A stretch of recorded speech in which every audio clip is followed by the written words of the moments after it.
L'immense majorité des savons dits de Marseille seraient fabriqués en Tunisie, au Maroc ou encore en Pologne. En insistant un peu, l'un des commerçants nous propose pourtant ce qui semble être un véritable savon cette fois. Et vous n'avez pas un savon de Marseille pur? Si, mais je ne l'ai pas encore sorti. D'accord. Vous pourrez m'en montrer un? Oui, de suite. Ça, on a le droit d'appeler savon de Marseille. Parce que ça, c'est un véritable savon de Marseille. Voilà, c'est le basique. Ok. Là, il n'y a pas de À parfum, il n'y a pas l'odeur. de couleur, il n'y a rien du tout. Mais ceux-là, on les appelle quand même des savons de Marseille, du coup. Non, justement. C'est la savonnette. Il est partout et il fait vendre. C'est le Made in France. Aussi bien un choix de consommation qu'un choix de société. 75% des Français se disent même prêts à payer plus cher pour acheter des produits hexagonaux. Et les marques l'ont bien compris, le tricolore n'a jamais eu autant de succès. On voit du coup ces logos Made in France se multiplier un peu partout. Seulement des entreprises peu scrupuleuses n'hésitent pas à tromper le consommateur. Nous allons vous révéler leur méthode. Vous avez une poupée dans un emballage. Vous avez une tour Eiffel. Et du coup, vous voyez ça, vous vous dites, bon, bah voilà, c'est fabriqué en France. On a eu du mal à le trouver, hein, le Made in China. Comment ils nous trompent? C'est tous des savons de Marseille? D'accord. Regardez, on prend la peine de le marquer sur chaque savon. Bah là par exemple, je vous dis tout de suite, celui-là, c'est pas du savon de Marseille traditionnel. Quelles sont leurs ruses commerciales? Quand vous dites oui, oui, c'est une maison française. Mais sauf que maison française, ça n'a jamais voulu dire que c'était fabriqué en France. Et parfois même leurs mensonges. Un mec vient de me dire qu'on peut visiter l'usine. D'accord, ok. Mais du coup, je peux pas vous dire mieux. Certaines marques, effectivement, sont venues, je dirais, quelque part un peu polluer cette appellation et cette origine, puisque bon, elles ne fabriquent plus forcément dans les Vosges. Alors comment s'y retrouver? Ça c'est français, ça c'est clair, c'est français. C'est bleu, blanc, rouge. Ouais, non, c'est bien. Ça me laisse perplexe, en fait. Je dirais non, pas fabriqué en France. Le label Origine France Garantie. Nous avons également suivi plusieurs entrepreneurs qui ont relevé le défi du Made in France. Certains ont tout misé dans l'aventure. J'ai décidé de créer ma propre marque de vêtements entièrement fabriquée en France pour revoir des emplois et des usines locales. D'autres tentent de relancer des secteurs aujourd'hui disparus de l'industrie française. Alors là, il y a un petit problème sur la hauteur du bras de lavage. Ah ouais, en fait, non, bon. Mais comme vous allez le découvrir, certains ont tout perdu en voulant faire du Made in France. Vous repartez non pas à zéro, vous repartez avec des dettes. Vous allez également découvrir à quel contrôle sont soumis les produits qui se revendiquent français. Tous les composants sont là, ils sont décrits dans ce qu'on appelle un ordre de fabrication qui porte le numéro de l'appareil qui va être fabriqué. Enquête aux quatre coins de l'Hexagone sur le Made in France.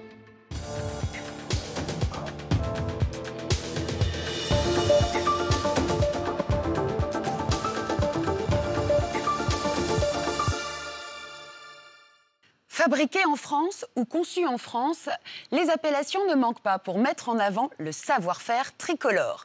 Gage de qualité, le Made in France remporte de plus en plus l'adhésion du consommateur et 3 Français sur 4 se déclarent prêts à dépenser davantage pour un produit bien de chez nous. Du jean au lave-vaisselle, en passant par la chaussure, nombreuses sont les entreprises à faire de cette appellation leur nouveau point fort. Aujourd'hui, Révélation met l'accent sur ces entrepreneurs qui ont tout misé pour relancer l'industrie française. Mais parmi les marques bleu, blanc, rouge, difficile de s'y retrouver et de comprendre ce qu'elles garantissent. Dans un marché en plein essor, comment éviter les pièges des fraudeurs? Comment démasquer la contrefaçon? Pour ne pas être trompé sur la marchandise, depuis quelques années, le label Origine France Garantie assure la provenance des produits sur la base de critères stricts. Car quand le cocorico redevient tendance, c'est également bon pour l'économie nationale. Le Made in France, un magazine signé Lorraine Théveny. Les produits fabriqués en France, certains en ont fait un choix de vie. Paris, un mercredi matin. Marion a 44 ans, elle est auto-entrepreneuse. Cela fait 10 ans que son mari et elle ont décidé de soutenir l'industrie française. Ce matin, elle rentre du marché et comme à chaque fois, seuls les produits Made in France ont trouvé grâce à ses yeux. Là, j'ai ramené des pâtes françaises pour les enfants, du chocolat fabriqué en France, de la confiture faite avec des fraises de Sologne et puis un shampoing pour ma fille et des produits d'entretien pour la maison. Chez Marion, le Made in France, ce n'est pas que dans l'assiette.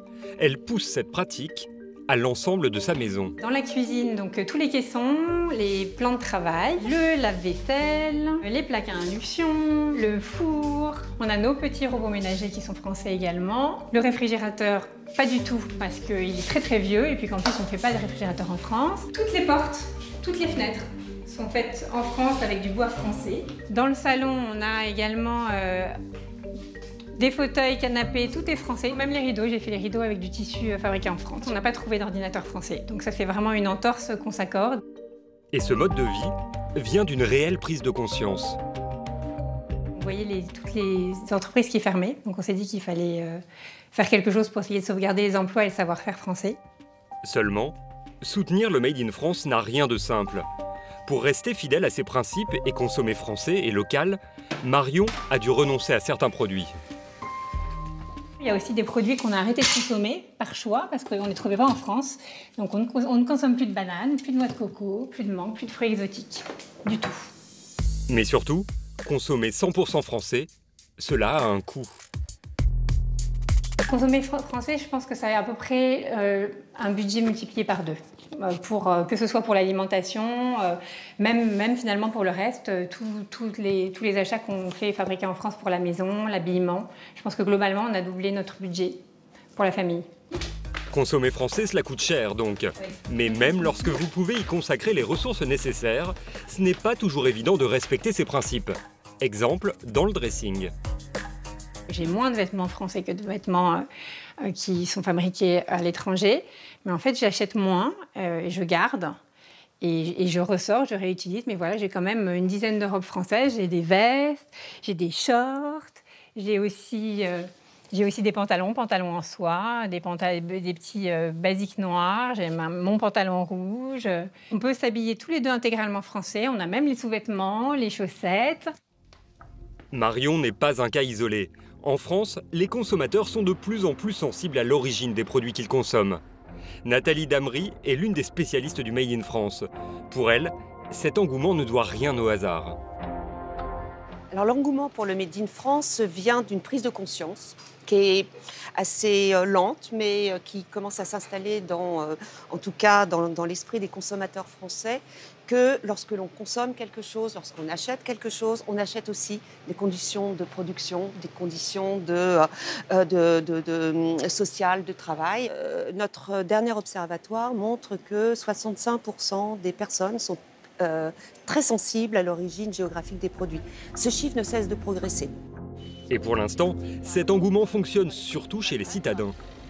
En ville, on va acheter français parce que c'est là où se porte beaucoup la question du marketing de la nostalgie. Donc on a une offre qui est très très bien constituée, de produits plutôt chers, mais qui sont intéressants parce qu'on a l'impression de contribuer à soutenir une économie française qui est éloignée géographiquement. Problème, encore faut-il savoir ce qui est fabriqué en France ou non. Car en dehors de l'alimentation, il n'existe aucune obligation pour les fabricants d'indiquer l'origine des produits. Textiles, meubles, électroménagers, automobiles, dans un monde ouvert comme le nôtre, un produit peut être imaginé et dessiné quelque part, assemblé dans un autre pays, à partir de matières premières qui viennent elles-mêmes d'ailleurs. Dans ces conditions, qu'est-ce qui est vraiment Made in France aujourd'hui? Et comment le consommateur peut-il s'y retrouver?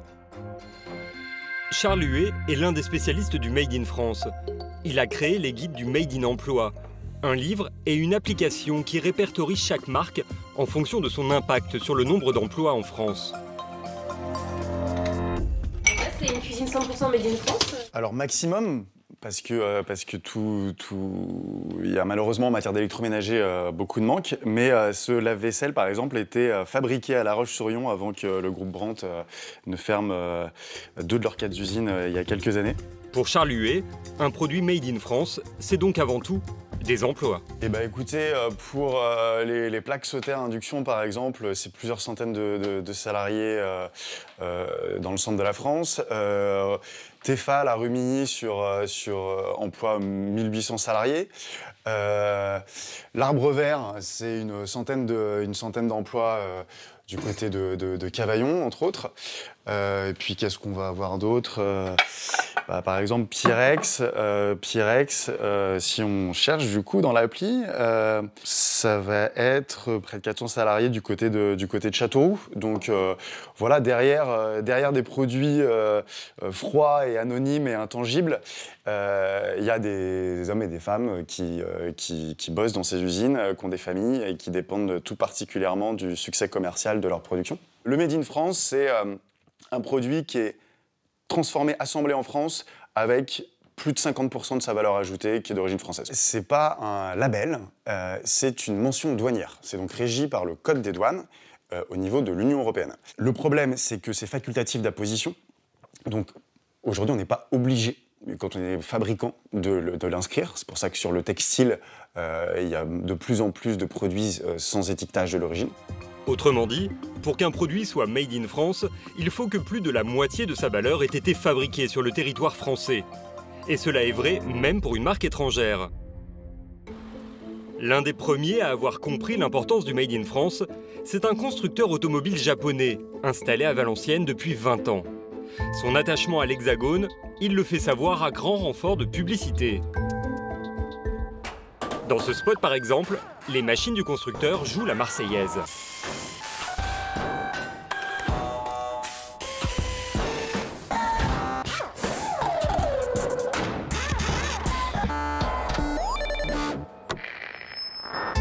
Sébastien Grelier est directeur de la communication de Toyota France.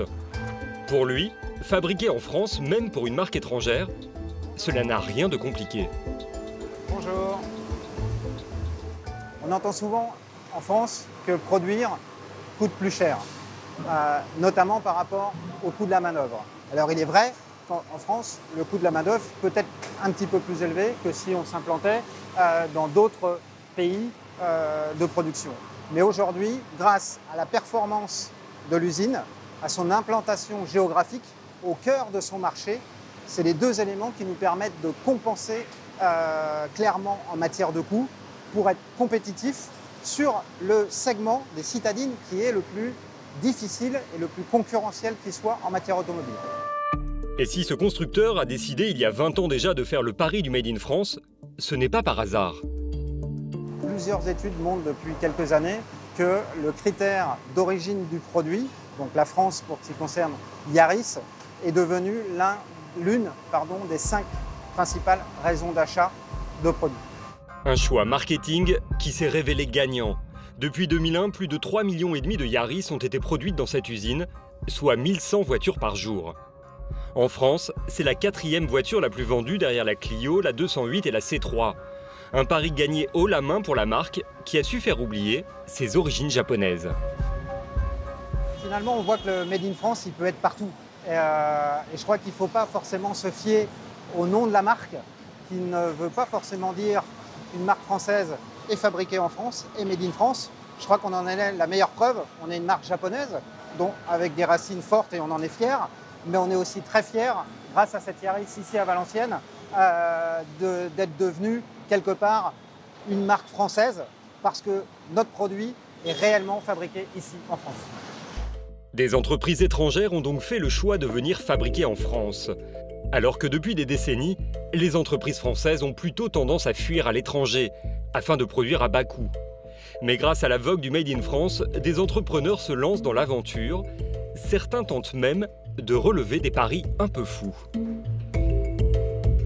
Le Bob est équipé d'un réservoir amovible latéral d'une capacité de 3 litres d'eau qui permet de laver la vaisselle quotidienne d'1 à 2 personnes en 20 minutes avec seulement 3 litres d'eau. Damien Pi, vous êtes directeur général de Dan Technologies. Bonjour Damien, bonjour. Bienvenue. Alors qu'est-ce que c'est que cet objet? Alors en fait, expliquez-nous la différence et l'originalité. Alors en fait, le principal avantage de Bob, c'est qu'il se pose sur l'égouttoir d'une kitchenette, 35 cm par 40 par 45. Il est tout petit, hein. La taille d'un micro-ondes renversé. Antoine Fichet et Damien Pi ont fait le tour de la presse car ils ont tout simplement décidé de faire renaître un pan de l'industrie française. Nous sommes dans les années 80 et les usines hexagonales se portent alors plutôt bien. Elles fabriquent aussi bien des réfrigérateurs que des téléphones, des ordinateurs ou encore des micro-ondes. Mais la crise va passer par là et l'industrie va perdre 2,5 millions d'emplois. Beaucoup de ces produits ne seront plus fabriqués en France. Du moins jusqu'à maintenant. Nous sommes à La Roche-sur-Yon. Dans la campagne vendéenne, se dresse une impressionnante bâtisse. L'ex-usine Brandt. Derrière ces murs, dans les années 80, plus de 300 000 lave-vaisselle sont produits par an, près de 1000 par jour. Mais en 2015, la marque ferme le site pour des raisons économiques. Est-ce que tu veux qu'on chauffe l'eau? Depuis quelques mois, ces deux jeunes entrepreneurs veulent ressusciter l'activité en lançant leur création. Un lave-vaisselle ultra compact. Moi, je voulais plutôt faire quelque chose d'industriel, robotique et tout. J'étais un petit peu geek, on va dire. Et Antoine avait cette idée de lave-vaisselle. C'est Antoine qui a eu l'idée. Et du coup, à deux, en fait, on a créé Bob. Moi, j'ai apporté les innovations technologiques et tout. Et Antoine, plutôt l'aspect marché, produit. En fait, notamment le fait que les gens veuillent un petit lave-vaisselle. Leur bébé pèse 9 kg. Il fonctionne à l'aide d'un réservoir d'eau de 3 litres et permet de laver 4 couverts en 20 minutes seulement. Ils l'ont baptisé Bob. Et ce n'est pas par hasard. C'est le clin d'œil, en fait, c'est jeter l'éponge, adopter Bob. C'est qu'avant, il y avait Bob l'éponge et maintenant, il y a Bob et la vaisselle. Dans le Bob, donc les couverts, on les met ici dans un panier ultrason. Donc en fait, dessous les couverts, on a un disque en fait, en métal qui vibre. Et l'énergie libérée par l'implosion des microbules va décoller la saleté. Et du coup, c'est plus efficace en fait qu'un lavage classique dans un panier vertical. Et en plus, pour le séchage, c'est mieux parce que ça s'évapore plus simplement. Donc on fait les tests. L'appareil n'est pas encore tout à fait au point. Et justement ce matin, ils effectuent un test important. Ils doivent vérifier si le bras de lavage se comporte correctement. Et pour ça, ils observent une réplique de leur invention en plexiglas qui leur permet de suivre le déroulement du lavage. Là aussi, non. Pompe de sifflage. Alors là, il y a un petit problème sur la hauteur du bras de lavage. Tu vois, en fait, là, le problème, c'est que par rapport au panier, en fait, il y a un petit affaissement du panier. Et en fait, le bras de lavage, il est bloqué, il ne tourne pas. Ouais. Donc ça, il faudra faire attention sur la version finale. Justement, il faut faire en sorte qu'il y ait 5 mm. Mais manifestement, il y a encore des choses à ajuster. Je sais pas, j'ai l'impression que le débit est plus faible sur celle-ci. D'accord, bon, ça, il faudra voir. Donc du coup, on met des... Ah non! Ah ouais, en fait, non, bon. Ah, mais c'est que t'es pas mis ça. Bah oui, je sais. Je voulais voir la différence. Les démos qu'on avait faites et tout, ça fuyait pas, mais bon. C'est que là, c'est le tuyau qui était pas bon. Et... Non, regarde. Pas d'inquiétude, les problèmes devraient être réglés à temps pour la commercialisation. Bob sera vendu environ 300 €. Pour 300 €, c'est pas forcément du luxe de ne plus avoir à faire la vaisselle, sachant que Bob est conçu pour tenir 10 ans. Donc même si c'est un investissement, derrière on se dit que c'est quand même quelque chose d'intéressant. Je peux le remettre là. Nous retrouverons les deux hommes dans quelques mois avec leur premier client, car l'appareil a dans un premier temps été mis en précommande sur Internet à tarif réduit. Sur leur site Internet, les deux inventeurs annoncent la couleur, ou plutôt les couleurs, bleu, blanc, rouge.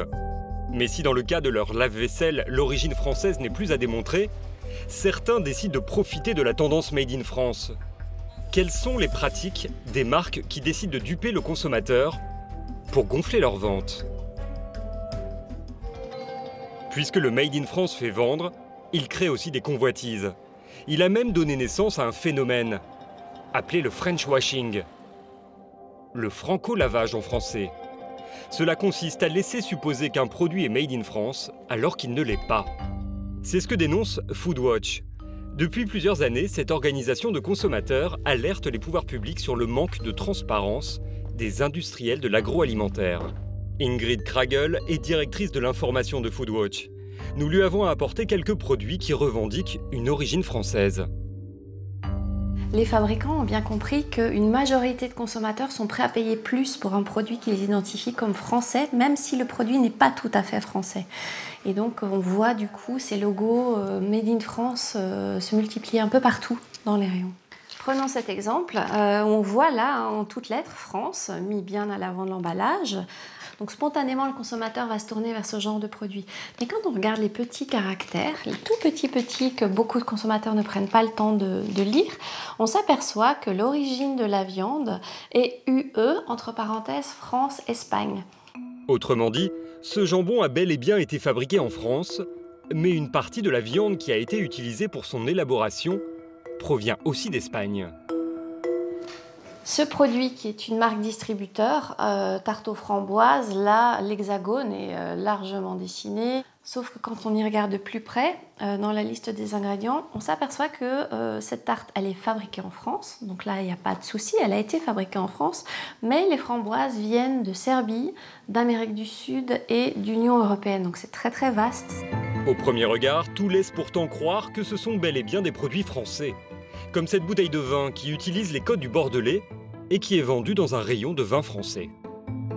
Quand on retourne la bouteille et qu'on lit les tout petits caractères à l'arrière, on constate que ce vin vient d'Espagne. Pour comprendre d'où viennent réellement les produits, il faut donc bien lire les étiquettes. Mais savoir ce que l'on consomme vraiment relève parfois du casse-tête. D'autant que les industriels brouillent volontairement les pistes. Ce genre de pratique, malheureusement, est tout à fait légal. Les fabricants ont le droit de mettre en avant une origine, même si elle est complètement factice. C'est impossible pour le consommateur d'avoir accès à la vérité. En France, en ce qui concerne les produits transformés, le marquage d'origine n'est obligatoire que pour la viande et le lait. Les marques s'engouffrent souvent dans la brèche et laissent planer le doute sur le reste. Car comme vous allez le voir, il est souvent très simple d'induire en erreur le consommateur. Quel est l'impact réel du French washing? Pour le savoir, nous avons réuni un panel de 6 consommateurs. Sarah et Guillaume, étudiants, Cécile, directrice d'une agence de communication, Camille, consultante en technologie de l'information, Antoine, directeur de la restauration dans un hôtel et Marianne, responsable digital. Nous leur avons proposé plusieurs articles qui, à première vue, ont l'air très français. Alors, sauront-ils déterminer ce qui a réellement été produit dans l'Hexagone? Premier article, un sweatshirt bleu-blanc-rouge qui porte l'emblème de la France, le coq. Alors ça, je pense que ça peut être fait en France. Déjà par rapport à la marque, c'est quand même une très ancienne marque française. Une marque qui sonne française, les cuissons également. Après, est-ce que c'est fabriqué en France? C'est une bonne question. C'est une bonne question. C'est bleu, blanc, rouge. Moi, je dirais oui. Comme ça. Notre panel s'est-il laissé avoir? Réponse tout à l'heure. Nouvel objet, encore un vêtement, une veste pour homme. On pourrait croire, oui. Regardez les finitions. Si c'est français, c'est bien fini. Le bleu, blanc, rouge, mais ça peut laisser induire que... Personnellement, je pense que non. Donc, sur l'étiquette, on a l'adresse de la marque qui est à Roubaix. Je pense qu'il n'est pas fabriqué en France parce que c'est une grosse entreprise et du coup, à mon avis, les produits ne sont pas faits en France. Je dirais non, pas fabriqué en France. Je ne pense pas, mais je ne sais pas vraiment pourquoi, c'est juste un feeling. Dernier article avant de révéler les origines des objets à notre panel, un petit sablier qui ne vient pas de n'importe où, nous l'avons acheté à la boutique de l'Assemblée nationale. Ah, ouais, non, ouais, oui. C'est français. Bah oui. C'est écrit dessus. Hein. Je saurais pas trop en dire sur la provenance de ce produit, du coup, mais... Il y a le logo de l'Assemblée nationale, donc on pourrait penser que oui, mais je pense que non. On va dire... Faut trancher, c'est français. Ouais, c'est français. C'est français. Nos consommateurs ont-ils été victimes du French washing? Ont-ils été trompés par ses couleurs et ses emblèmes français? En fait, aucun des articles n'a été fabriqué dans l'Hexagone. Le sweatshirt vient du Maroc, la veste de Birmanie. Quant au sablier de l'Assemblée nationale, il a été fabriqué en Allemagne. C'est pas vrai. D'accord. Ouais, rien. Pour notre panel, un seul mot à la bouche, la déception. Alors là, par rapport à ce que je vois, je suis déçue. Je suis déçue là. Le machin Assemblée nationale, ça me déçoit quand même, hein, de nos chers députés. Difficile pour notre panel de dire ce qui est ou non made in France, car nombreuses sont les marques qui jouent avec les codes pour faire croire qu'elles fabriquent en France, à grand renfort de mentions ambiguës ou de logos tricolores. Et cela ne concerne pas que les vêtements.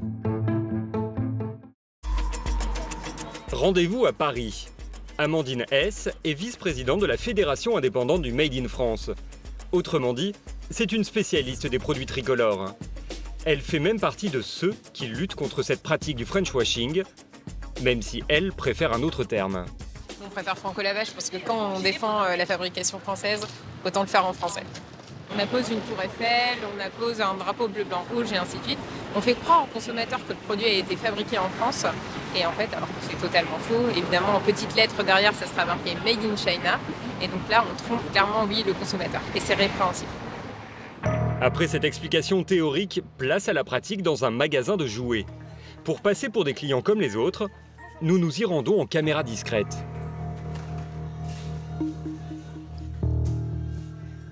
Donc là, je vais vous montrer 2 produits. Vous avez une poupée dans un emballage.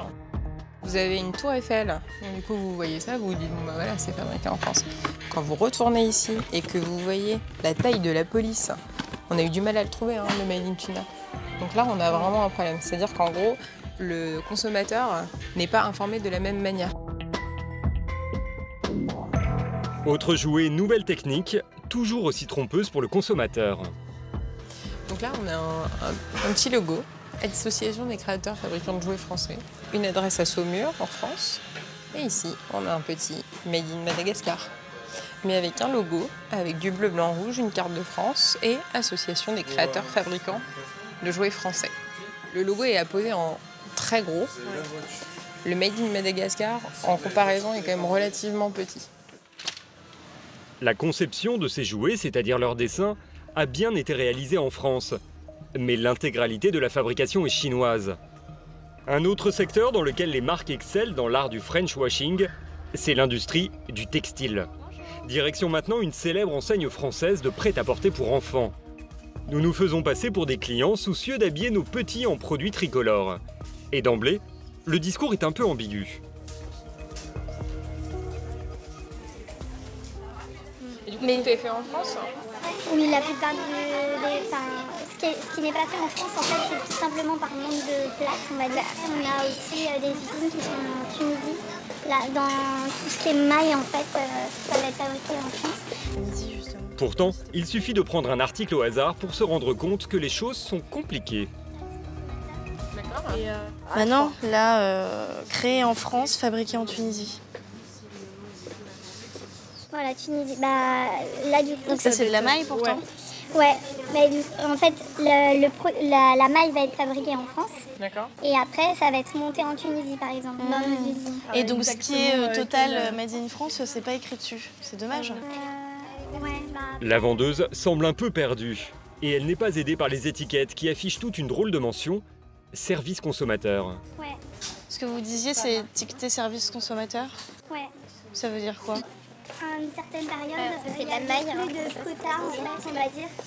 Et du coup... plus de quotas? Plus de quotas, on n'était plus obligé de marquer où est-ce que c'était fabriqué exactement. Donc du coup, il n'y avait pas d'étiquette spécifique. Pas d'obligation légale d'indiquer la provenance. La marque a donc choisi d'écrire « Service consommateur » sur ses étiquettes. Si le client veut vraiment savoir d'où vient ce t-shirt, à lui de mener l'enquête en appelant la marque. Ah oui, c'est marqué juste service consommateur du coup. Ouais. C'est ce que vous disiez, c'est il y a des fois, du coup ça veut dire que c'est...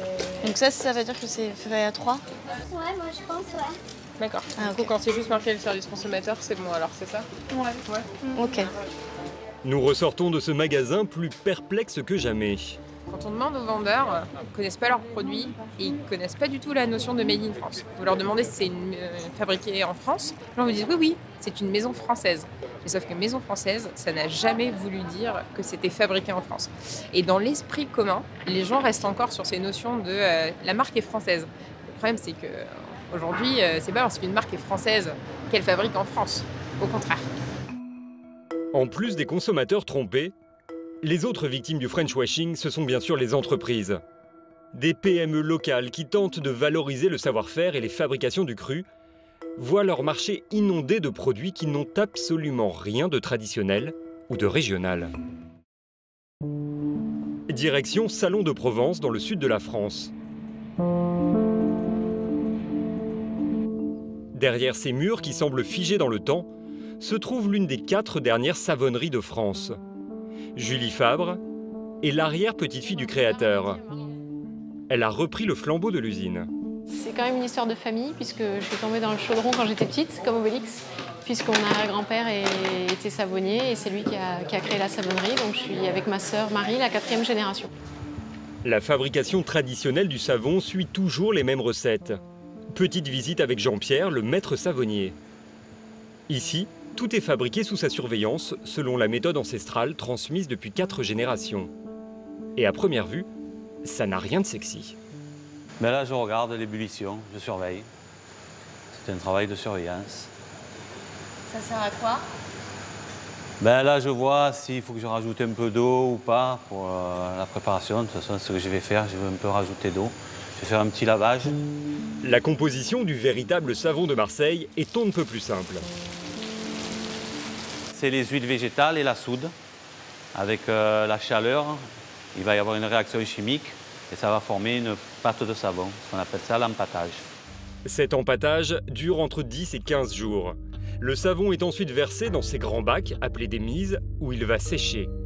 Puis après 2 à 3 jours, c'est l'heure du démoulage et de la découpe en pain de savon. Voilà le résultat. Une fois que les pains sont coupés en barres de savon, il va sécher pendant 3 semaines avant la commercialisation. Nous avons découvert au cours de notre enquête qu'il existait de nombreuses dérives autour du savon de Marseille. Nous avons donc décidé de le vérifier par nous-mêmes. Nous sommes allés au marché de Salon de Provence équipés de caméras discrètes. Notre mission, rapporter de véritables savons de Marseille.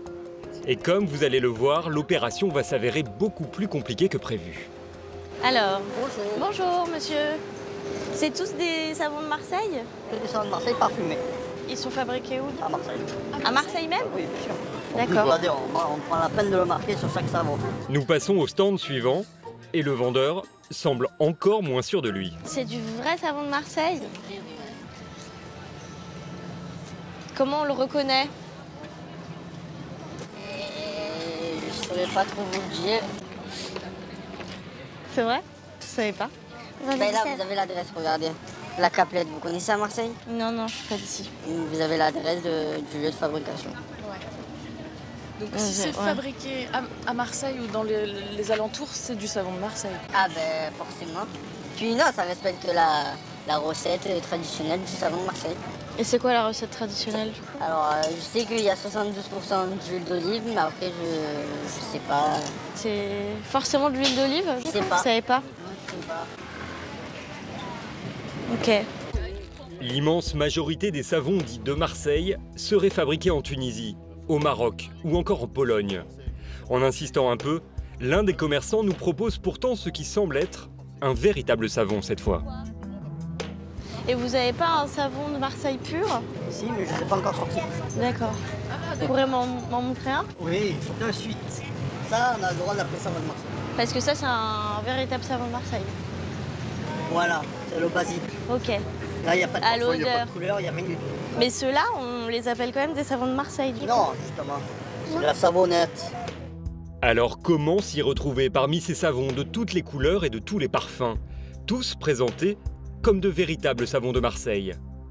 Pour le savoir, nous rapportons notre shopping à Julie Fabre, la directrice de la savonnerie traditionnelle. Bien écoutez, le résultat de votre shopping, c'est sur 4 savons, vous en avez uniquement 2 qui sont des savons de Marseille authentiques. Ben là, par exemple, je vous dis tout de suite, celui-là, c'est pas du savon de Marseille traditionnel.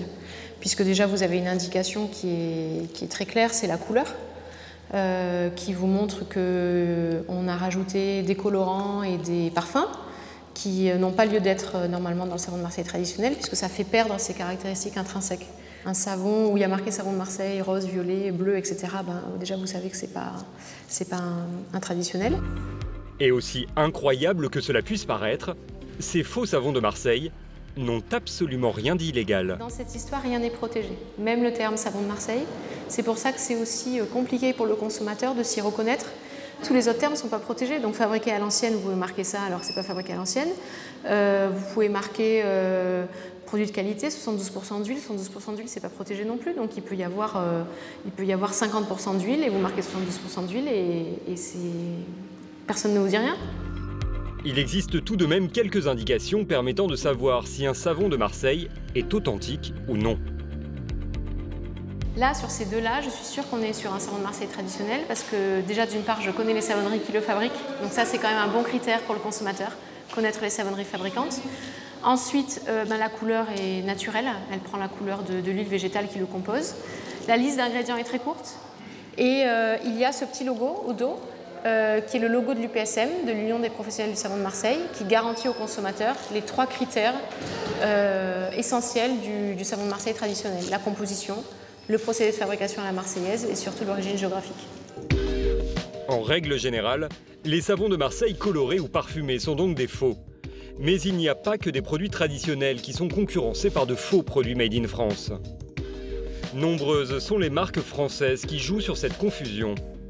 Au cours de notre enquête, l'une d'entre elles a attiré notre attention. Une marque de textile qui fleure bon l'artisanat et le savoir-faire régional. Il s'agit de Linvauge, spécialiste du linge de maison. Nous avons de nouveau fait appel à notre panel de consommateurs et pour eux, la marque est made in France, ça ne fait pas un pli. Ah, là, ça s'appelle un bourdon, madame. Un bourdon, et c'est pas fait partout, ça. Ça, c'est français. Ça, c'est clair, c'est français. 100% coton. Écrit en français. Regarde, c'est des belles coutures. Ah oui, non, mais là-dessus, il y a rien. Mais tu sais, il y a beaucoup d'imitations bien faites aussi. Oui, je dirais que c'est fabriqué en France, que ça a l'air d'être de la bonne qualité.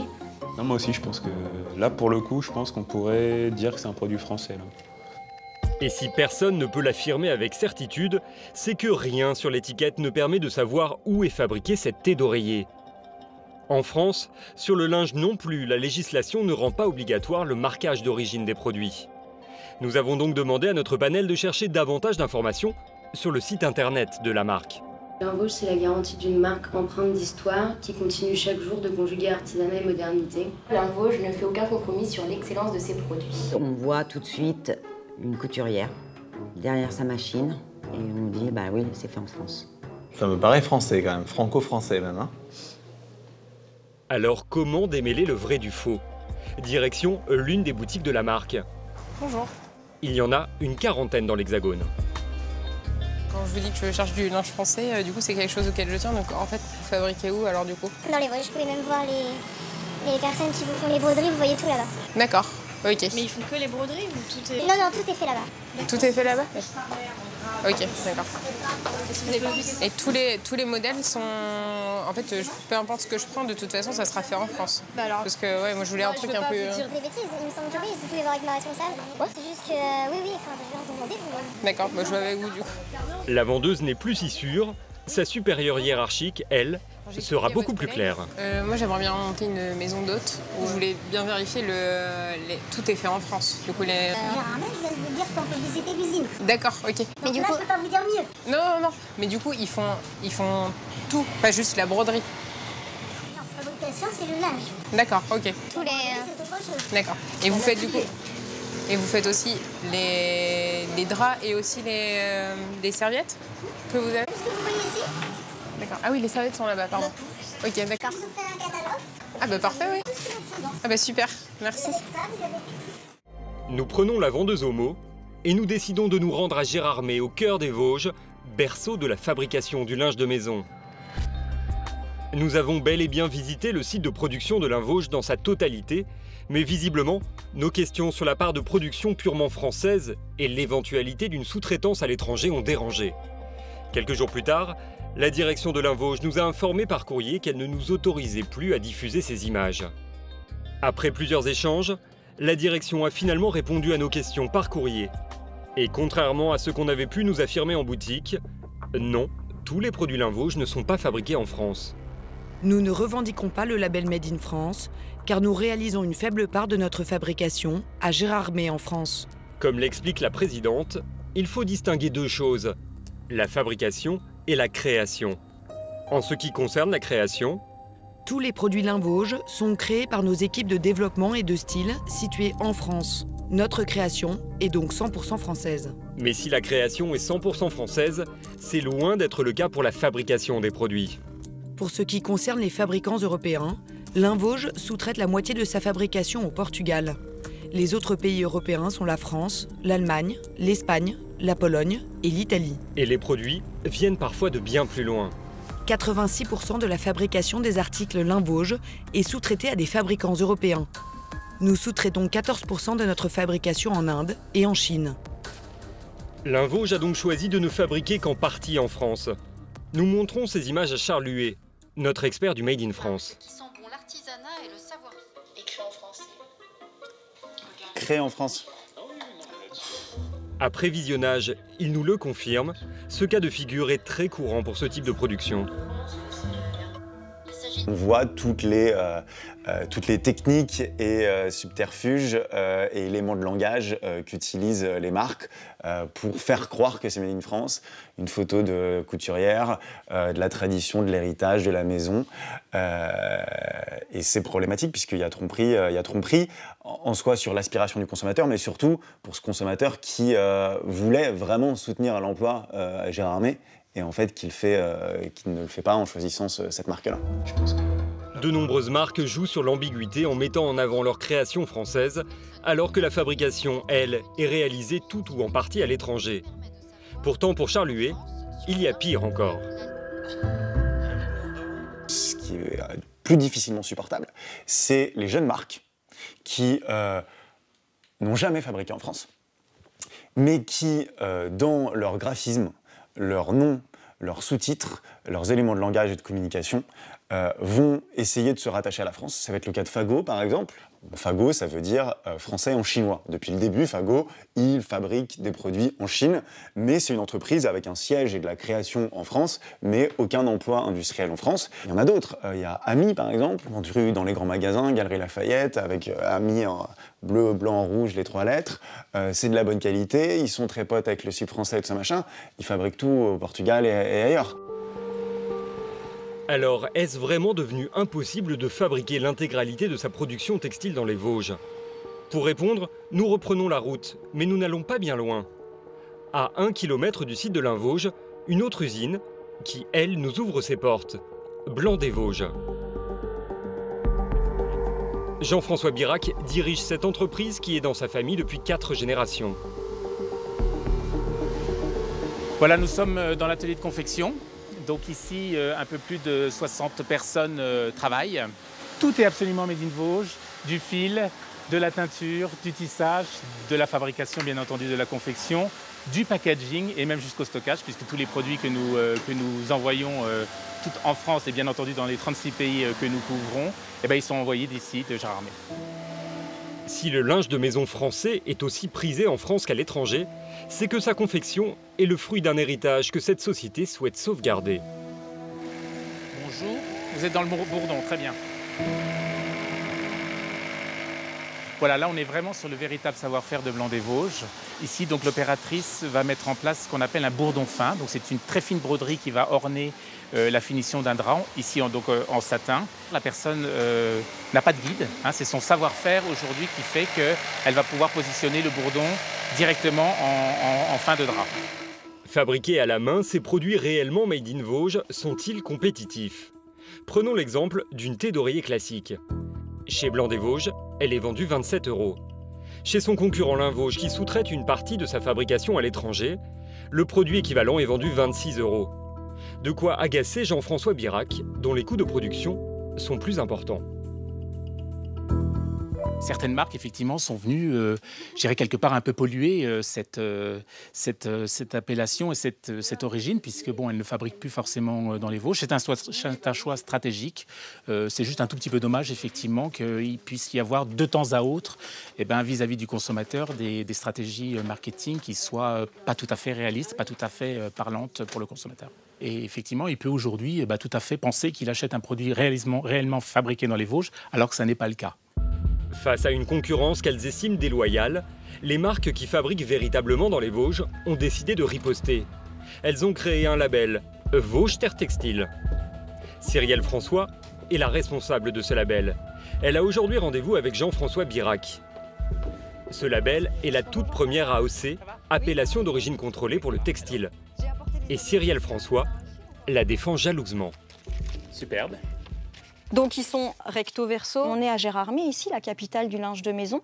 Et on se rend compte que partout à Gérard Armé, il y a plein de boutiques de linge de maison et le consommateur ne sait pas si c'est réellement fabriqué dans les Vosges ou pas. Fabriqué dans les Vosges, c'est tout un système, c'est une succession d'étapes de production. Dire que c'est fabriqué dans les Vosges, il ne suffit pas de faire une broderie sur un article pour dire que c'est fabriqué dans les Vosges.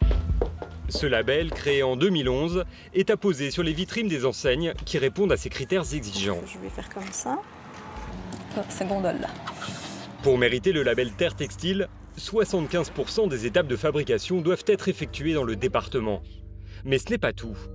Les enseignes doivent aussi garantir aux consommateurs des impératifs de qualité, comme la solidité ou encore la tenue des coloris et des coutures.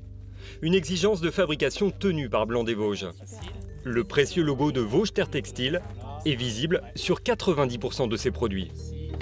Donc là, c'est rangé par taille, en fait. Alors, celui-ci est un Draus qui est donc évidemment de fabrication française, puisqu'il est confectionné chez nous, mais il a également le label Vosges Terre Textile, et qui implique donc que les 3/4 des opérations de fabrication de cet article-là, en l'occurrence même un peu plus pour celui-ci, est bien réalisé dans l'aire géographique des Vosges. Si on ouvre le produit,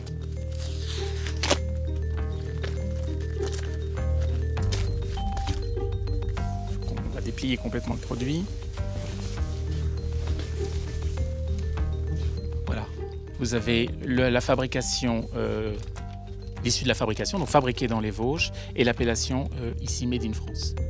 Pour Jean-François Birac, adhérer à ce label n'est pas qu'un simple acte de transparence. Sur les réseaux sociaux, alors c'est notamment sur... C'est la garantie pour nos emplois, c'est la volonté pour nous aussi de fabriquer un produit sain, et c'est aussi très important pour une question de clarification vis-à-vis des consommateurs. Et pour les produits qui ne répondent pas aux critères du label vosgien, comme les serviettes éponges dont le savoir-faire a disparu en France, l'étiquetage est différent, mais pas forcément très explicite. Voilà, donc c'est un produit qui est quand même siglé Blanc des Vosges, bien entendu, mais il est bien marqué qu'il est sélectionné par Blanc des Vosges et non pas fabriqué. Blanc des Vosges a sélectionné pour vous cette éponge. Il n'y a pas d'appellation Made in France, bien entendu, il y a juste la marque Blanc des Vosges.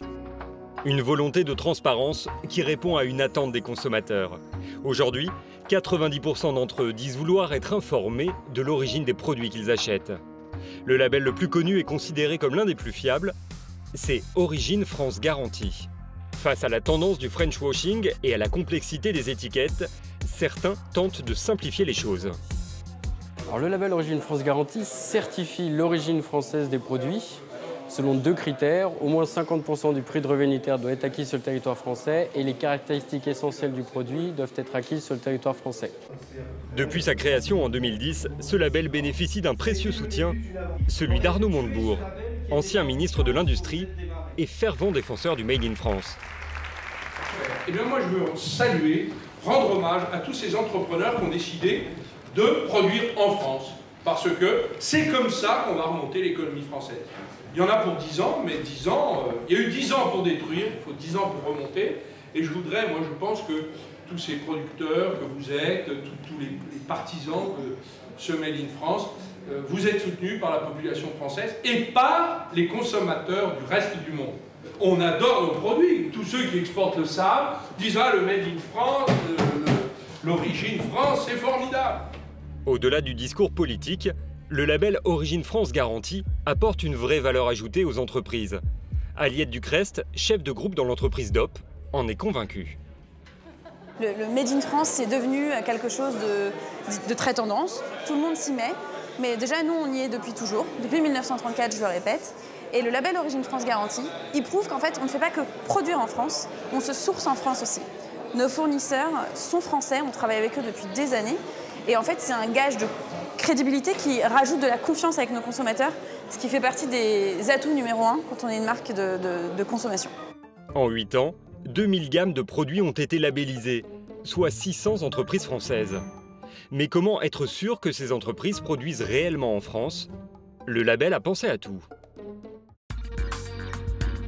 Direction Niort, dans les Deux-Sèvres. Dans cette usine qui fabrique des appareils de cuisson, la majorité des produits est labellisée Origine France Garantie. Bonjour. Voilà, bonjour, bienvenue à l'usine.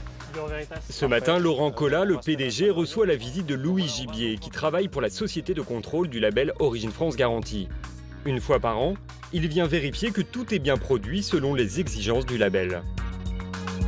Ici, c'est un atelier d'assemblage, donc on a énormément de composants à acheter. Si vous observez un appareil comme ça, bon, mais il y a de nombreux composants à acheter. Tout ce qui brille. Une gazinière comme celle-ci est faite de plus de 150 composants qui peuvent provenir de n'importe où. mettre à disposition. Alors ce que je vous propose, c'est de voir un îlot qui met en fabrication un produit. Alors peut-être qu'on peut présenter ce chariot là. D'accord. Voilà. Ah oui, c'est le chariot. Voilà. Louis Gibier veut vérifier chaque étape de la fabrication. On peut considérer que ce chariot là, vous voyez, tous les composants sont là. Ils sont décrits dans ce qu'on appelle un ordre de fabrication qui porte le numéro de l'appareil qui va être fabriqué. Donc là, on peut le retrouver sur la nomenclature Excel. Voilà. Chacun de ces composants, dans le tableur Excel, on va pouvoir mesurer de quel pays il est originaire. Pour obtenir la certification Origine France Garantie, au moins 50% des composants doivent être français. On a différentes lignes d'assemblage qui sont des lignes d'assemblage de plancha, donc on peut passer par là. Au cours de la visite, l'inspecteur note les références de chacune des pièces utilisées pour en vérifier la provenance. C'est plutôt des étiquettes manuelles, mais là on voit bien 33, 31, 81, 36. Et voilà, on retrouve une pièce en inox, pliée, soudée sur les côtés. Voilà, donc elle a été complètement fabriquée ici. Après cette visite, direction les bureaux.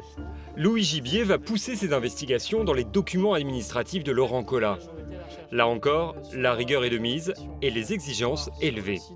Ce que je vais vous demander, c'est une facture d'un des composants depuis la nomenclature. L'inspecteur a une idée en tête. Vérifier l'origine des pièces achetées à des fournisseurs. Elles doivent là aussi être made in France. Il demande donc des factures au hasard.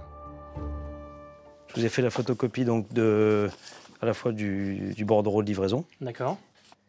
On a des entreprises qui nous disent au départ je suis 100% français et derrière le 100% français ils vont acheter autour de 5 km mais ils achètent auprès de distributeurs.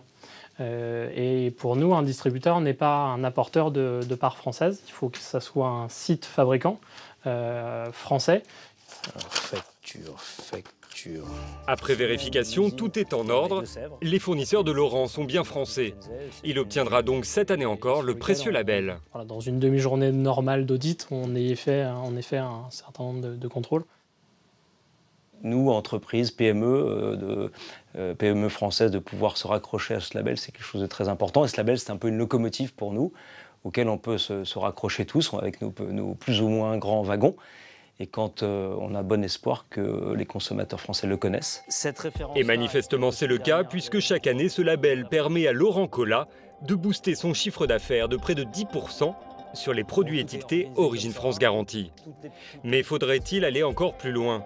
Charles Huet, de la Fédération indépendante du Made in France, lutte pour une traçabilité de tous les produits. Depuis longtemps, on se bat pour quelque chose qui est simple, qui ne coûte pas un centime d'argent public et qui ne contrevient à aucune idéologie. Et ce n'est pas anti-libre-échange, par exemple. C'est rendre le marquage d'origine obligatoire pour tous les produits. On l'a rendu obligatoire pour l'alimentaire pour des questions de traçabilité sanitaire. Parce qu'on veut savoir, on veut remonter en cas de salmonelle ou de problème jusqu'à l'usine. Et donc on veut savoir précisément où est-ce que tous les produits sont fabriqués. On l'a fait aussi pour valoriser notre agriculture. Et c'est un truc important dans l'Europe. La PAC, c'est un des programmes les plus importants de l'Union européenne. Voilà, on l'a fait pour l'alimentaire. Il n'y a aucune raison qu'on ne le fasse pas pour le non-alimentaire. Ce n'est pas une discrimination, c'est une information du consommateur. Le consommateur, aujourd'hui, il achète en masse des produits où il y a marqué Made in China, Made in Bangladesh. Donc c'est pas force, ça ne génère pas automatiquement du boycott. Une appellation nécessaire donc, car le Made in France dope les ventes et suscite des vocations. Celle d'entrepreneurs qui tentent de revitaliser l'emploi et le tissu industriel français. En France, l'industrie de l'habillement représente un chiffre d'affaires annuel de plus de 7 milliards d'euros. Elle fait tourner environ 2000 entreprises et emploie 60 000 personnes. Ça peut sembler beaucoup, mais c'est 10 fois moins qu'il y a 30 ans. Madame, Monsieur, bonsoir. Lee Cooper France, c'est fini. Le dernier atelier français de Lee Cooper, situé près d'Amiens, a fermé ses portes. Cette annonce de JT est devenue monnaie courante dans les années 90. Il faut dire que la France a dû faire face à des concurrents de taille. L'Espagne, l'Italie, puis dans les années 2000, la Chine, l'Inde ou encore le Pakistan. Et pourtant, tout pourrait changer. Grâce à plusieurs entrepreneurs qui ont décidé d'inverser cette courbe et de produire en France. Romans, dans le sud-est de la France. C'est là qu'il y a 5 ans, Thomas Huriez s'est lancé dans un projet fou. Créer sa propre marque textile. Pour les réseaux sociaux, est-ce que tu peux me dire lesquels jeans tu contrôles pour que je les mette en avant? Là, ce matin, c'est le Bermuda Femme long. Ouais. On a déjà Un projet grâce auquel il espère relancer l'économie de sa ville natale, rien de moins. Il y a des jupes qui vont arriver. Il y a 37 ans, j'ai vu plus d'usines fermer que d'usines ouvrir. Moi, en tant que commerçant, à la base, je vendais des vêtements qui étaient faits au bout du monde. Et je trouvais ça un peu dommage, donc j'ai décidé de créer ma propre marque de vêtements entièrement fabriquée en France pour revoir des emplois et des usines locales. Pour relever ce défi, il a choisi un vêtement que tout le monde possède dans sa garde-robe, le jean. Il s'en vend chaque année en France entre 70 et 88 millions. Le jean, ça paraît audacieux, parce que c'est américain, parce que c'est hyper mondialisé, mais le cœur de son histoire est français, puisque le denim, la toile de jean, vient de la ville de Nîmes. Donc on a une totale légitimité dans le jean en France, premier point. Et deuxième point, comme c'est un produit de grande consommation, ça veut dire qu'il y a un marché. À nous ensuite de créer les conditions que les clients choisissent nos jeans plutôt que des jeans qui sont fabriqués au bout du monde. Et donc pour ça, il faut des jeans bien coupés, qui fassent des jolies fesses, qui ne soient pas trop chers et qui, si possible, racontent une histoire vraie et sincère. Alors, montre-nous le label. Toutes les étapes de fabrication se font dans cet atelier. Le tissage, la modélisation, la découpe, le vieillissement du tissu au laser, l'impression du logo et l'assemblage. La marque s'appelle 1083 car sa philosophie est que tout soit fabriqué en France, entre Porspoder et Menton, les deux villes les plus éloignées de l'Hexagone, avec une distance de 1083 km. Une promesse qui a un coût.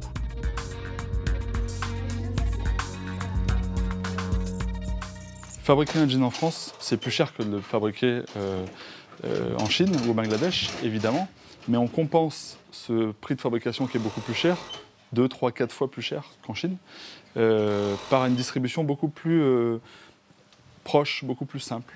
On vend en direct les jeans à nos clients. Et donc grâce à ça, des jeans qui nous coûtent 30 € à fabriquer, on les vend 90 €.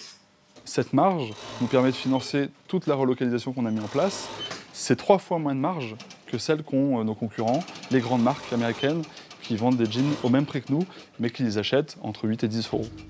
Aujourd'hui, Thomas Huriez est l'un des rares à commercialiser des jeans made in France. Alors il ne se prive pas de le mettre en avant sur ses produits.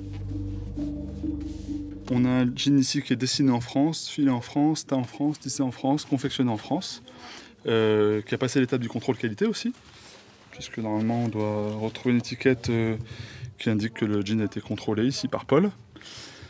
Et donc sur ce jean, on indique tout ce qui a été fait. Donc on retrouve toutes ces étapes sur l'étiquette, avec le coton bio, les étapes faites en France, et le label Origine France Garantie, qui certifie que tout ce que l'on dit là est vérifié, puisque c'est labellisé, contrôlé par un organisme indépendant qui vient vérifier tout ça. Tout est donc made in France, à un détail près, la matière première, le coton, qui n'est pas d'origine française. La fabrication d'un jean, elle commence par du coton. Dans notre cas, c'est du coton bio, qui vient de Tanzanie, du Bénin, du Mali, de Turquie. Parce qu'en fait, le coton ne pousse pas vraiment en France. On n'est pas sous des latitudes tropicales. Mais vous allez voir que cela pourrait peut-être changer dans quelques jours. Quelques jours plus tard, direction Montréal du Gers, nous retrouvons Thomas Huriez. Il vient rendre visite à Johan de Witt, un jeune agriculteur qui s'est lancé dans un pari fou, faire pousser du coton en France. Si notre fabricant de jeans est là aujourd'hui, c'est qu'il espère bien le convaincre de lui vendre une partie de sa production pour avoir enfin un jean 100% made in France. Seulement, ça ne va pas être simple pour Thomas car il n'est pas tout seul. D'autres entrepreneurs, tous dans l'habillement made in France, ont aussi fait le déplacement. Il faut dire que ce champ de coton est unique dans l'Hexagone. D'ordinaire, cette plante est en effet cultivée aux États-Unis, en Inde ou en Asie, bien loin du climat du Gers. L'objectif au début n'était pas très clair. On s'est posé la question de savoir si on produisait du coton brut et qu'on le revendait à des entreprises françaises telles que 1083 et d'autres, ou de savoir si on poussait le vice le plus loin possible, à savoir si on était capable de réaliser un produit fini. Ouais, et donc, pour l'enjeu de la marque, on a dit on va jusqu'au bout et on verra bien. Pour notre fabricant de jeans, ce n'est donc pas gagné, mais il décide tout de même de tenter sa chance auprès du jeune producteur. Est-ce que tu penses qu'à un moment donné, tu seras en mesure de produire suffisamment de coton pour le proposer à d'autres marques Made in France, comme nous par exemple, si on voulait relocaliser aussi le coton en France? Alors aujourd'hui, clairement, on n'est pas dans cette optique-là, puisque nous on produit du coton avant tout pour notre production.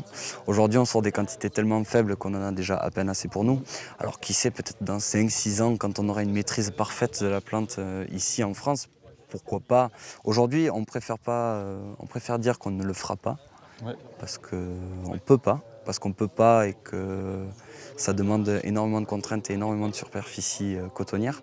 Écoutez, en tout cas, merci de vous être déplacés aussi nombreux, merci d'être venus.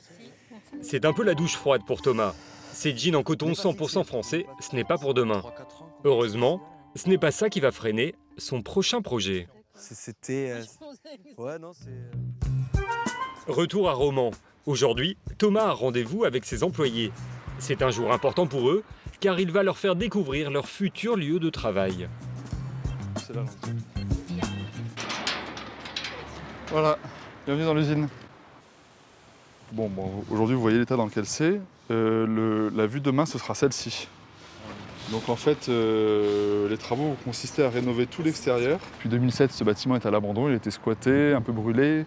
Mais voilà, notre volonté, c'est de le rénover pour relocaliser dans Romans de la production de mode. Alors attention aux fantômes, attention à vos pieds, au verre.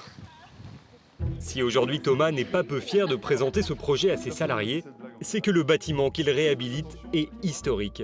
Il s'agit de l'ex-usine de chaussures Charles Jourdan. Créée en 1921, Charles Jourdan est alors une célèbre marque de chaussures de luxe. Dans les années 50, elle traverse l'Atlantique et fait de Romans-sur-Isère la capitale mondiale de la chaussure. Avec ses 2000 salariés et un savoir-faire reconnu dans le monde entier, l'usine était le poumon économique de la ville pendant des années. Seulement en 2005, Jourdan subit un redressement judiciaire et l'usine ferme définitivement ses portes. Cette marque, Thomas la connaît bien, au point de devenir un historien de l'escarpin. Voilà. Bon, ça c'était une chaussure Jourdan. C'est des escarpins très féminins. C'est du 37. Non, 41. 41. Ce projet est estimé à 5 millions d'euros et il sera en partie financé par des investisseurs et des pouvoirs publics. Si tout se passe comme prévu, il verra le jour d'ici 2 ans. Là aujourd'hui on est coincé entre nos différents murs. Notre croissance est limitée par le manque de place. Dans 2 ans, quand on déménagera ici, on va avoir beaucoup plus de place, ce qui nous permettra d'embaucher. Voilà. Allez, on va se mettre là. Le Made in France est donc souvent un véritable atout commercial, mais cela reste un pari risqué. Vous pouvez dire jean si vous voulez. Comme vous allez le voir, certains s'y sont même cassés les dents. Banlieue parisienne. Xavier Porot garde précieusement dans son garage des vestiges un peu particuliers.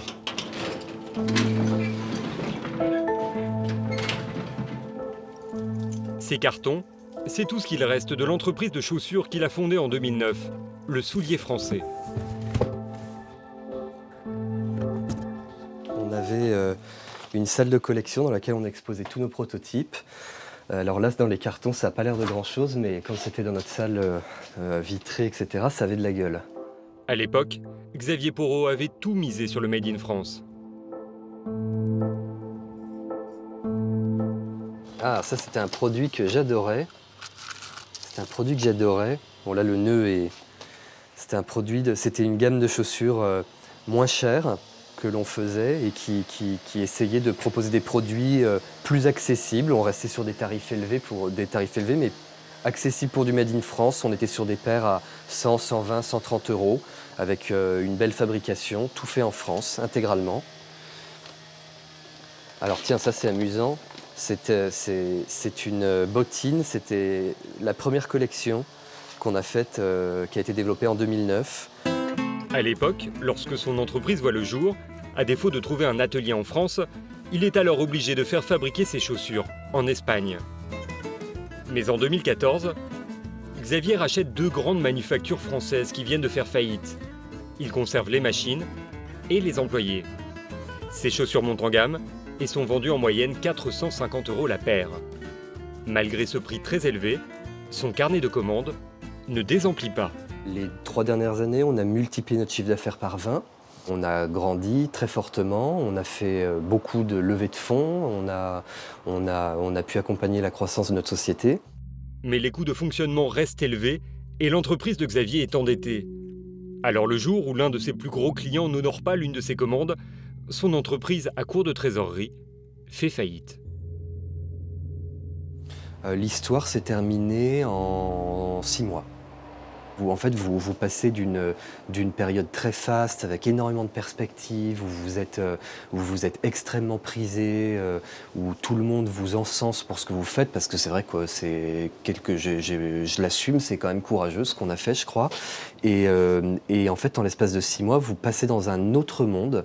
À 35 ans, vous passez de millionnaire, entre guillemets, j'aime pas trop ce terme-là, mais vous passez de cette situation-là à une situation où vous repartez non pas à zéro, vous repartez avec des dettes, avec 2 enfants en charge.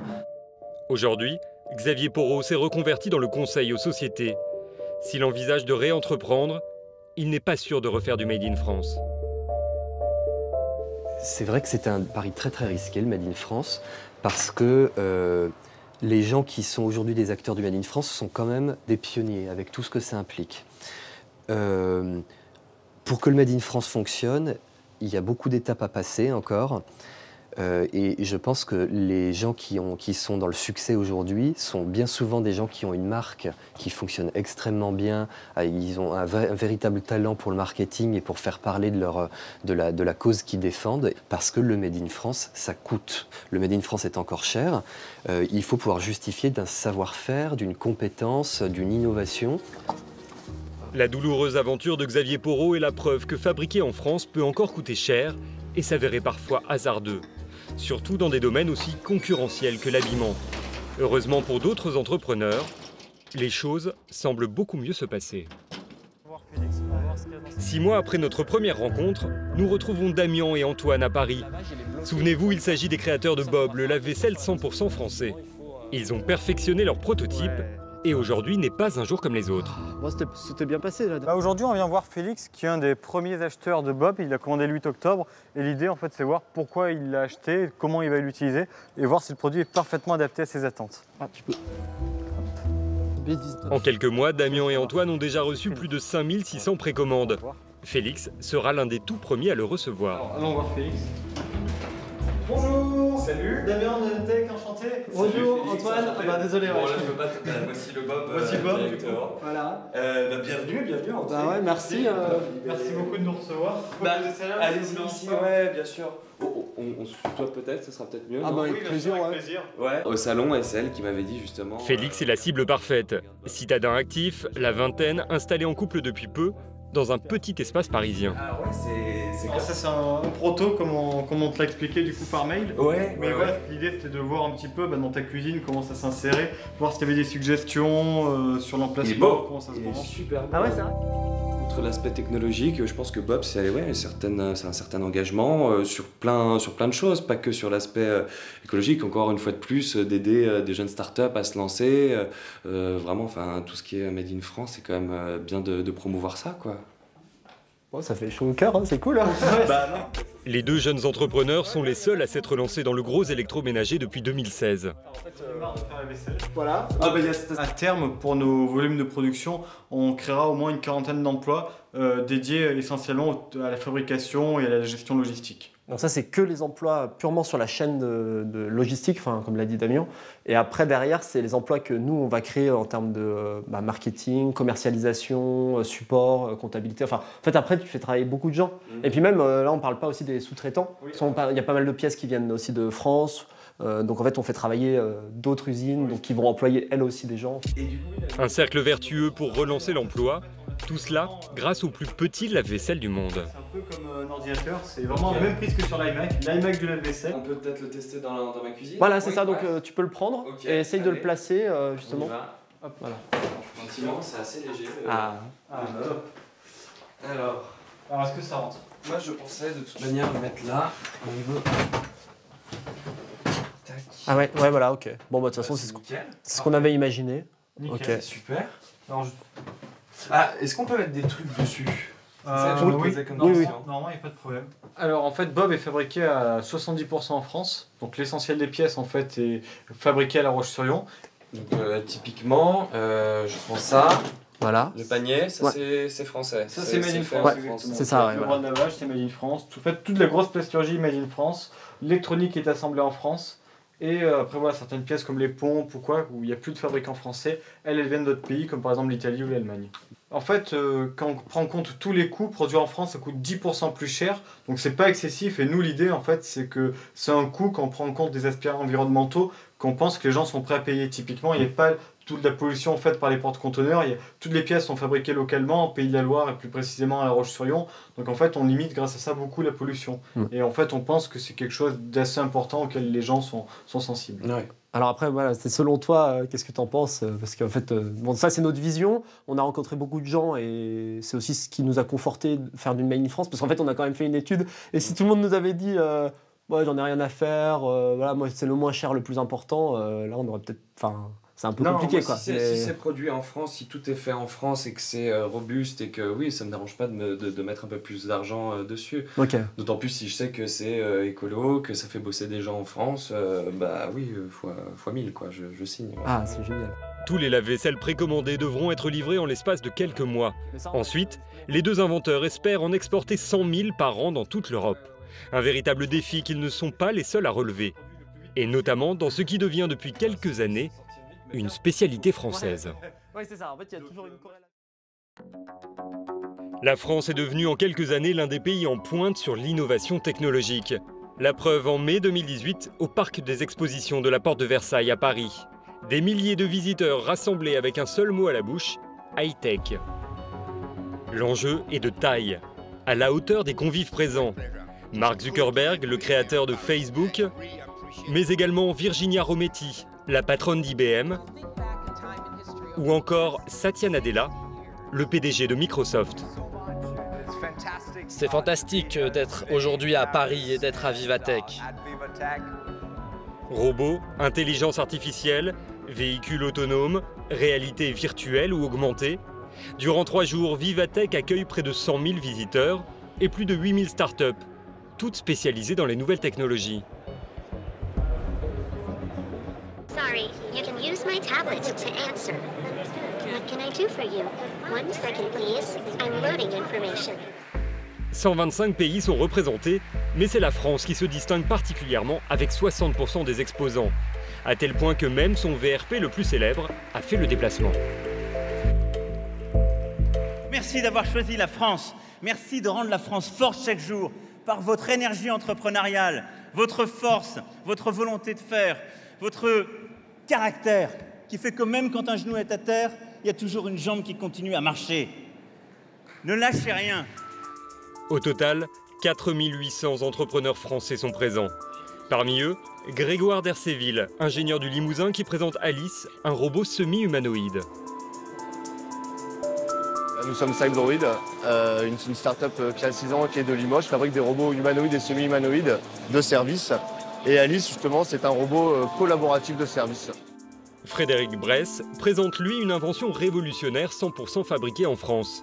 Un potager d'intérieur qui permet de faire pousser tomates et courgettes dans un appartement. On voulait en fait relever 3 défis en culture. Les 3, c'est le manque d'espace, le manque de temps et le manque de compétences de l'utilisateur. Donc on a réuni 2 technologies dans le produit pour offrir une nouvelle façon de cultiver. Il est intégralement fabriqué en France. Le réservoir, il est fait à Chartres. Le haut du système, il est fait au Mans, et l'électronique à Nantes. Et le bureau d'études, il est à Paris. Sans oublier Sébastien Mahut qui tente de concurrencer les plus grandes marques avec un produit particulièrement innovant, une moto 100% électrique et évidemment 100% fabriquée en France. Tous les 3 sont ici pour tenter de convaincre acheteurs et investisseurs et ils sont unanimes, le fait d'être français, c'est clairement un atout. Avant, le Made in France, ça pouvait avoir une image un peu vieillotte ou ringarde. Et nous, ce qu'on veut, c'est redonner en fait un nouveau souffle et donner un aspect en fait jeune et dynamique au Made in France avec un produit de qualité. On sent une certaine fierté aux gens quand ils disent que ce robot est français et limousin. Parce que c'est vrai que c'est un territoire un peu insolite pour faire de la technologie, mais ça commence à évoluer et tant mieux. Mais ouais, on sent vraiment cette fierté des gens qui disent « Ah bon, c'est pas japonais, c'est pas américain, c'est français, c'est une start-up française », donc ouais, ça fait plaisir. Je pense que le Made in France s'importe très bien à l'étranger. Et je pense qu'avoir le Made in France aujourd'hui, c'est un levier pour l'international. Après 3 jours de salon, le bilan est plutôt positif. Tous ont noué des partenariats, rencontré de futurs clients ou encore obtenu une visibilité médiatique. Une preuve supplémentaire que les entreprises françaises séduisent de plus en plus. Et pour cause, selon une étude récente, il suffirait que chacun d'entre nous achète au moins une fois sur 3 des vêtements et des chaussures fabriqués dans l'Hexagone pour créer 150 000 emplois. À condition évidemment de se méfier du French washing. Si les délocalisations ont détruit 2,5 millions d'emplois en 30 ans, le Made in France est devenu une étape indispensable de la reconquête. D'après les dernières études, le marché du Made in France comptabilise plus de 38 000 emplois pour un chiffre d'affaires annuel de 7,2 milliards d'euros. La French Touch n'a pas dit son dernier mot.